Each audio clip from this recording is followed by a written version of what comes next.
যারা বলছেন আগে সংস্কার তারপরে নির্বাচন, আগে সংস্কার মানে কি বলেন?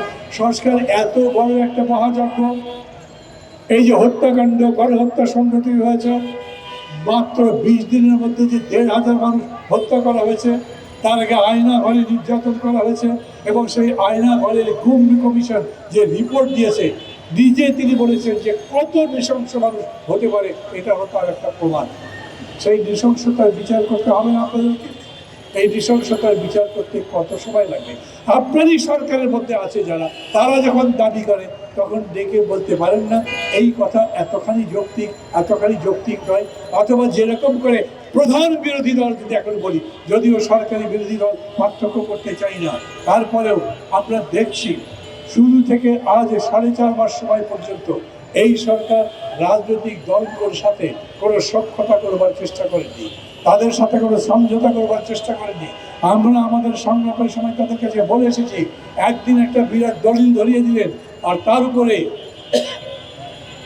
রাজনৈতিক দলগুলোকে বক্তব্য রাখতে বললেন, তার মধ্যে দিয়ে কোনো মতেই জাতীয় ঐক্যমত্য প্রতিষ্ঠা হতে পারে না। Double million offer, Walton fridge কিনে পেতে পারেন 20 লক্ষ টাকা, রয়েছে কোটি কোটি টাকার নিশ্চিত উপহার। জাতীয় ঐক্যমত্য একটা কমিশন করবেন বলেছেন, আপনি তার প্রধান হতে চেয়েছেন, কিন্তু আপনি প্রধান একা কারোর সাথে আজ পর্যন্ত কথা বলেননি।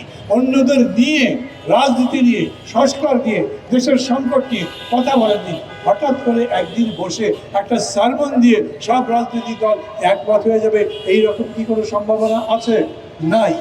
নাই বলেই বলি, দেশে যে সংকট একটার পর একটা বৃদ্ধি পাচ্ছে, যে সংকটগুলোকে কোনো অ্যাড্রেস করবার চেষ্টা করছেন না, তার সমাধান করবার চেষ্টা করছেন না, নিষ্পত্তি করবার চেষ্টা করছেন না, এটা দিনে দিনে বহু বাড়ি আছে জেলার মতো ব্যাপার হয়ে যাবে। আমরা উদ্বিগ্ন, সেই উদ্বেগ প্রকাশ করবার জন্য আসছি।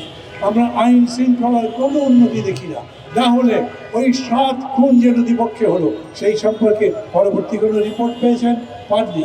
যেরকম করে মা বোনের উপরে, দেশের মানুষের উপরে নির্যাতন চলছে, মামলাবাজি চলছে, চাঁদাবাজি চলছে, কোনো কিছু বন্ধ করতে পারেননি। কেন? আপনারা কোন জায়গায় দুর্বল?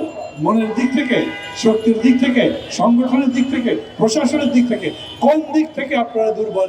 আপনাদের কথাবার্তা শুনলে তো আপনাদেরকে দুর্বল মনে করবার মতো কোনো কারণ দেখি আমি।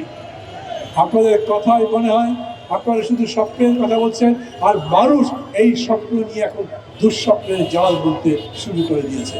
অতএব আমাদের পক্ষ থেকে আমরা খুব স্পষ্ট করে বলতে চাই, নতুন করে রাজনৈতিক দলগুলো আন্দোলনের আহ্বান যদি জানিয়ে দেয়, রাজপথে যদি মানুষ নামে, আপনার একটা পুলিশ নাই বিরোধী দল কোনো কর্মসূচি দিলে তার মোকাবেলা করতে পারে।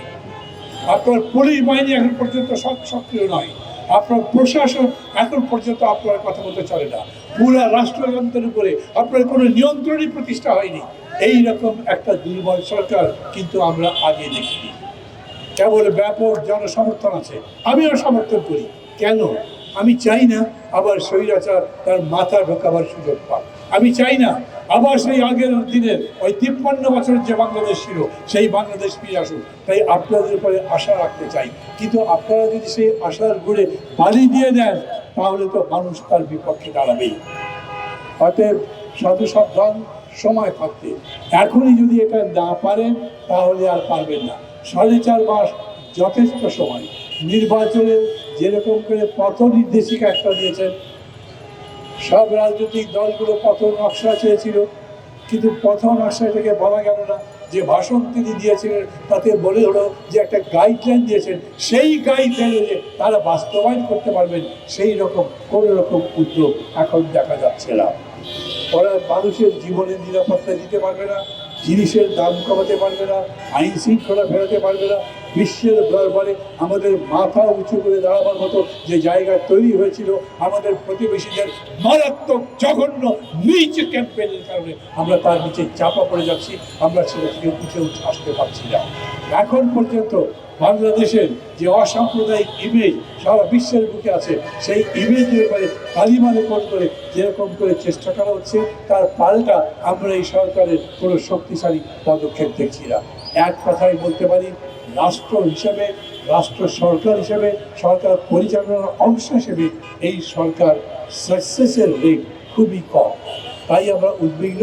আমরা বলতে চাই, আমরা আপনাদেরকে সতর্ক করছি, আমরা আপনাদেরকে কোনো আলটিমেটাম দিচ্ছি না, আমরা আপনাদেরকে হুঁশিয়ার করছি, আমরা আপনাদেরকে কোনো হুমকি দিচ্ছি না।